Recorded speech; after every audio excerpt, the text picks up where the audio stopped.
পাহাড় থেকে আনা এই সাকুলেন্ট গাছগুলোকে আজ বাগানে বসাবো, তবে মাটিতে নয়। এর জন্য তৈরি করব একটা অন্য রকমের পটিং মিক্স, যার মধ্যে নিয়েছি এখানে 60% ঘ্যাস বা সিন্ডার, আর নিয়েছি 40% এই পাতা পচা সার, আর নিয়েছি কিছুটা পরিমাণ ফাঙ্গিসাইড। এইরকম ভাবেই আমরা কিন্তু সাকুলেন্টের পটিং মিক্স তৈরি করব।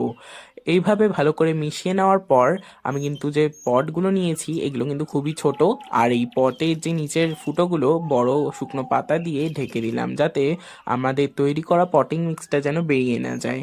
আর এটা কিন্তু খুবই হালকা, এর মধ্যেই আমি কিন্তু প্রত্যেকটা সাকুলেন্ট এইভাবে বসিয়ে দিচ্ছি। তবে আলতো হাতে এই গাছগুলোকে বসাতে হবে, না হলে কিন্তু ভেঙে যাওয়ার চান্স থাকে, কারণ এগুলো কিন্তু খুবই নরম।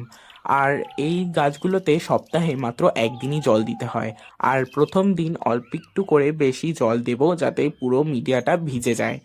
আর এগুলোকে রাখবো সেমি শেড এরিয়ায়, যেখানে আলো আসবে তবে রৌদ্র নয়। এরকম জায়গায় এই গাছগুলোকে রেখে দেব। এরপর এই লাগানো হয়ে গেলে ভালোভাবে স্প্রে বোতলের সাহায্যে আমি কিন্তু এখানে জল দিয়ে দিচ্ছি প্রত্যেকটা গাছে। আচ্ছা, তোমাদের আমার ভিডিও কেমন লাগলো কমেন্টে অবশ্যই জানিয়ে যেও। তবে আজকের জন্য এটুকুই, দেখা হবে অন্য একটি নতুন ভিডিওতে। টাটা।